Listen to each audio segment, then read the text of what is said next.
16강 강의를 시작하겠습니다. 오늘 강의의 주제는 불교의 가장 핵심 개념인 공과 그 다음에 종종 비교되어지거나 아니면 이해되어지거나 혹은 오해되어지는 무라는 개념을 한번 구분해 볼까 합니다. 일반에게 그 불교 교리를 쉽게 이해하게 만들려고 중국 재려의 사상, 특히 노자와 장자의 사상에서 그 용어를 빌려서 설명을 하게 되는데요. 우리가 흔히 알고 있는 중림칠연의 시대라고 볼 수 있죠. 대나무 속에 있는 7편인이다. 난세가 되니까 세상으로부터 조금 벗어나서 이제 언둔 자들이 되는 거죠. 이들은 이제 노장의 무의자연 사상에 심취해서 사회를 풍자하고 약간 방관자라고 그럴까요? 사회로부터 약간 거리를 두는 여유 있는 지식인들의 입장이라고 말할 수 있죠. 이때 이제 무에 대한 어떤 사상이 많이 나왔는데요. 노자나 장자가 가지고 있는 도나 무의 개념과는 별도로 이들은 조금 더 나아가서 무라고 하는 것을 만물의 근원이라고 보는 거죠. 만물의 근원이라고 봅니다. 천지 만물은 모두 무를 근원으로 한다. 그렇죠? 따라서 무는 궁극적인 진리이고 이 세상은 무가 펼쳐진 것이다. 이렇게 보는 거죠. 그래서 무는 만물의 본체이고 궁극적인 진리이고 우주 조화의 원리다. 이 신도가 위진 현학자들이 말하는 무는 창조주의 개념과 거의 유사합니다. 기독교에서 말하는 야훼라든지 혹은 힌두교에서 말하는 브라만과 별로 틀린 바가 없는 그런 개념이 바로 이들이 이야기하는 거죠. 그래서 성인은 수행을 통해서 무와 합이랍니다. 성인은 초월적인 존재자이고 성인은 어떤 형태이든 취할 수 있죠. 따라서 늙지 않고 오래 산다, 불로 장생한다. 이런 식의 사고방식을 이야기할 때입니다. 이때가 신도가라고 하는 철학자들이 언둔자의 삶을 살면서 이런 이야기를 했단 말이죠. 결국 이 사람들의 말에 하면 무는 만물의 본체가 되고 우주조화의 원리이고 무 그 자체는 우리가 만지거나 볼 수가 없지만 그 무가 주인공이 되어서 세상에 싹 펼쳐진 게 유다라고 하는 거죠. 그래서 무에서 뭐가 나왔는가? 모든 유가 나오는 거죠. 그러면 이 세상의 모든 것은 근원이 뭐냐? 무라고 보는 거죠. 이 무는 접근 불가능합니다. 접근 불가능하고 성인은 무와 완전한 합의를 이루는 사람이다 라고 보는 거죠. 따라서 성인은 삶과 죽음, 옳고 그름 그런 분별로부터 벗어나 있다. 자연과 완전히 합의를 이룬다. 따라서 우주가 계속 지속되는 것과 마찬가지로 그 성인도 계속 지속된다. 이런 식의 사고방식이 이 당시 위진남북조 시대에 지식인들 사이에 굉장히 강조되어지던 때에 이제 불교가 들어오게 되고 그리고 그들이 불교를 이런 식으로 이해를 하게 되는 거죠. 그것을 우리는 보통 격의불교라고 합니다. 격의불교라고 할 때 이 격의는 불교의 도리를 도가의 도리나 유교의 도리로서 해석하는 거죠. 해석하는 겁니다.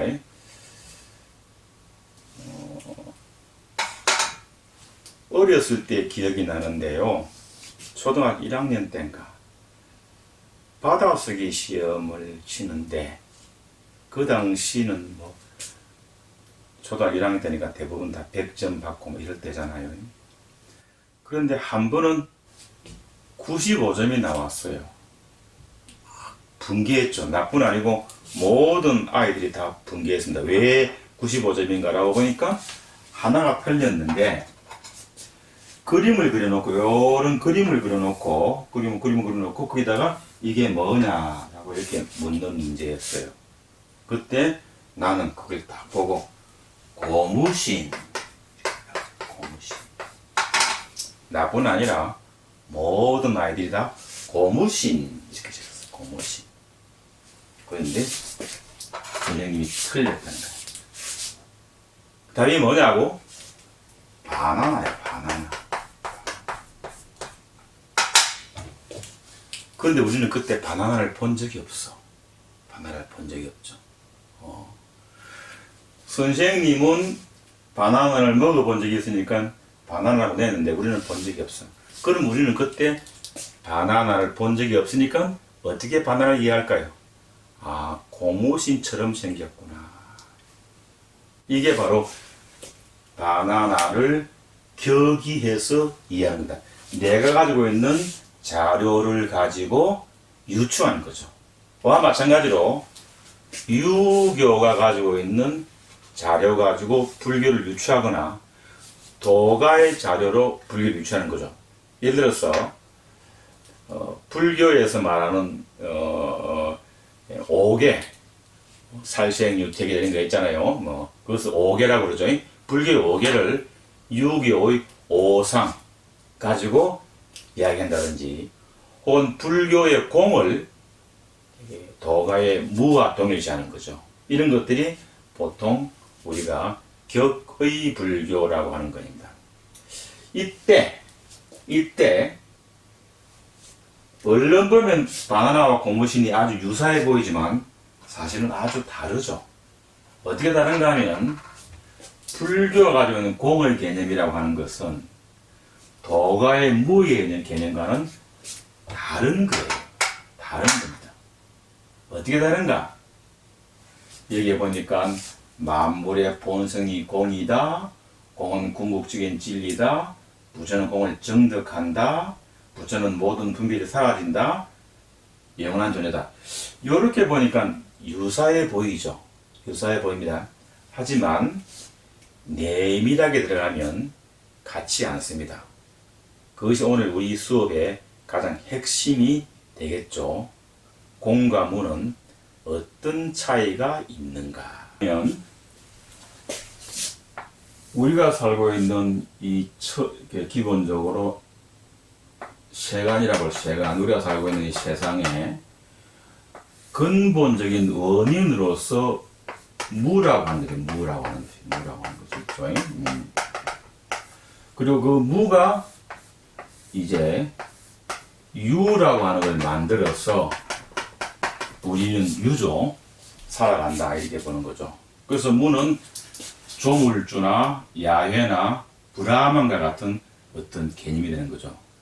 무라는 본체, 우주의 궁극적인 원인이죠. 여기로부터 세상에 나왔다. 이렇게 이야기되는 거죠. 불교의 공은 말이죠. 불교의 공은 이것하고는 정반대입니다. 부처님께서 수행을 하실 때 이 세상을 보셨죠. 세상을 쫙 보시고 세상에 있는 모든 것이 연기라고 하는 하나의 법칙으로 흘러간다 라고 보셨죠. 그리고 그 연기라고 하는 말은 다른 말로 하면 나라고 하는 건 없다라고 하는 거죠. 다른 말로 하면 자성이 없다라고 하는 무자성이다라고 하는 무자성이다. 같은 말입니다. 연기와 무아와 무자성은 같은 말인데 용어 자체가 연기와 무아라는 개념은 인도에서 주로 많이 썼고 자성이 없다라는 개념은 중국에서 쓴 차이밖에 없죠. 연기는 무아이고 무자성인데 이 말은 우리가 예전에 제가 그랬죠. 종이는 없다라고 할 때 종이는 있기도 하고 없기도 하는데 근본적으로 보면 종이는 없다라고 했죠. 왜 없는가 하면 종이는 원래부터 존재했던 것이 아니고 구름이 모이니까 비가 되고 비가 내리니까 나무가 자라고 나무가 자라니까 나무로 펄프를 만들고 펄프를 가지고 종이를 만들었죠. 따라서 종이는 비로부터 구름으로부터 나무로부터 펄프로부터 말미암은 것이지 원래부터 있은 건 아니죠. 그것을 뭐라고 합니까? 연기라고 합니다. 따라서 종이의 자체 아라고 하는 건 없다. 종이는 끊임없이 변한다라고 보는 거죠. 다른 말로 하면 종이는 자성이 없다라고 하는 거죠. 종이는 계속 변하는 것이니까 이것을 대승에서는 공이다. 없을 공자로 써서 공이라고 합니다. 따라서 대승에서는 연기라고 하는 개념과 무아라는 개념과 무자성이라는 개념과 공이라는 개념은 전부 같은 개념이죠. 자, 이 말은 무슨 말인가 하면 불교에서는 세상을 연기로 봤죠. 대성적 영어로 말하면 공으로 봤습니다. 그것은 뭐냐면 이 세상에 존재하는 많은 것들 유 있죠. 이 모든 많은 것들을 보니까 얼른 보기에는 자성이 있고 고정됐고 혼자 존재하는 것처럼 보이지만 자세히 들여다보니까 이 모든 것들은 연기로 되어 있고 알아가는 것이 없고 자성이 없더라라고 하는 거죠. 따라서 이런 세상에 있는 것들을 설명할 때 뭐라고 하는가? 공이라는 용어로 설명하는 거죠. 자, 따라서 공이라는 용어는 공으로부터 세상에 나오는 것이 아니라 세상에 있는 것들이 자성이 없다는 것을 홀로 존재하지 않는다는 것을 설명해서 공이라는 용어를 만든 거란 말이죠. 따라서 공과 무는 이 세상을 설명하기 위해서 공이라는 용어를 만들어낸 것하고 그 다음에 무라는 어떤 본체로부터 세상에 나왔다는 것하고는 하늘과 땅 차이죠. 그런데 이 공의 개념을 이 사람들은 무라고 봤죠. 그러면 이 격이불교 시대의 중국 사람들은 어떻게 볼까요? 공으로부터 나옵니까? 공으로부터 세상이 등장한다. 세상이 나온다. 그래서 공이 기본적으로 본체가 되고 야훼가 되고 브라마이 되고 하느님이 되는 이런 이상한 오해가 생기는 거죠. 따라서 만물의 본성이 공이라는 말은 모든 만물은 자성이라고 하는 것이 없기 때문에 그것을 우리는 공이라고 설명하자. 공은 모든 만물의 궁극적인 진리다. 무슨 진리냐? 연기다, 무하다, 무자성이다. 따라서 궁극적인 진리라고 하는 말은 궁극적인 진리로부터 모든 게 나온다는 것이 아니라 이 세상을 보니까 이 세상은 공으로 되어 있더라라고 하는 것이고 그 다음에 부처는 뭐냐면 그 공을 자기 몸으로 받아들이는 사람이죠. 이런 분은 집착이라고 할까요? 편견을 가질 수가 없죠. 그러니까 뭡니까? 분별이 사라졌다. 이렇게 보는 겁니다. 불교에서 말하는 공과 신도가에서 말하는 무는 완전히 다른 개념이라고 볼 수 있는 것이죠. 그리고 또 어떤 차이가 있는가 하면 신도가에서 무를 우주적 근원자라고 보는 요런 입장도 있지만 또 하나 우리가 볼 때 유와 무라고 할 때 유와 무는 있는 것이고 뭐죠? 없는 것이란 말이죠. 예. 무라고 하는 말은 없다라고 하는 말이란 말이죠. 그런데 불교에서 말하는 공은 없다는 말이 아니라 있는 것들이 자성을 가지고 있지 않다는 말이 되는 거죠.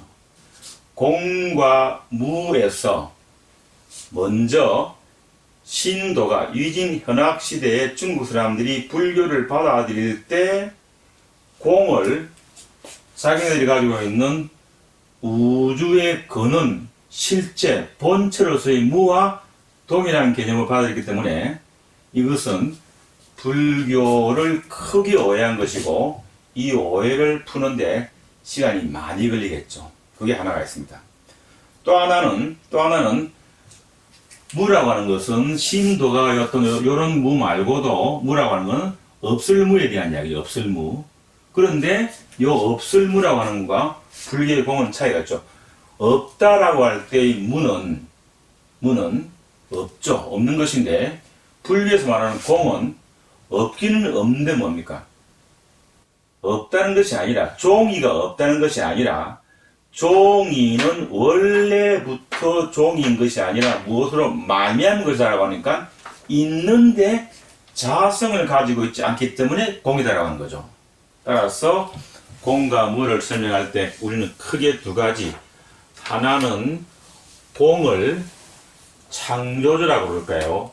우주의 모든 것이 거기로부터 나온다라고 생각하는, 지금도 그렇게 생각하시는 분이 꽤 많아요. 그것에 대한 큰 오해. 그래서 세상을 유를 설명하는데 유라고 하는 것들이 자성이 없다는 것을 강조하기 위해서 공이라고 했다.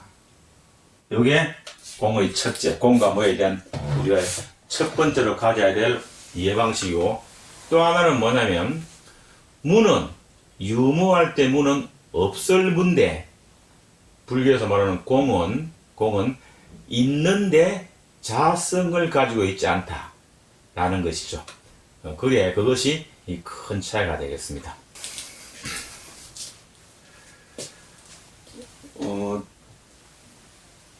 불교 지성사에서 가장 위대한 분을 여러 사람 꼽을 수 있겠죠. 꼽을 수 있는데 그 중에서 부처님이라고 그럴까요? 용수나 해능 정도로 위대하신 번역자가 한 분 계세요. 그분이 누군가 하면 고마라접이라는 분인데, 우리가 가지고 있는 경전들, 한역 경전들은 대부분 이 고마라접이라고 하는 분이 대부분 번역한 것인데, 이분의 번역이 비로소 격의의 영역을 벗어났다. 그러니까 노장식 사고방식으로 불교를 제멋대로 이해하던 방식을 벗어나서 불교 본래의 뜻을 가지고 불교를 이해하는 그런 번역을 했다. 그래서 중국 불교의 기초를 확립하고 그 이후에 성조라고 하는 분야에서 완전히 격의 불교가 극복되어지면서 중국식 불교가 태동되는 그 징검다리 역할을 하시던 분이 고마라접이다라고 하는 분이죠. 그래서 우리는 중국 불교사, 불교 지성사에서 고마라접 혹은 성조 같은 분은 대단히 의미가 있는 분이라고 볼 수 있죠. 성조만 하더라도 중국 사람이지만 고마라접은 중국 사람은 아니죠. 중국으로 귀환을 했지만 오늘은 여기까지 하겠습니다.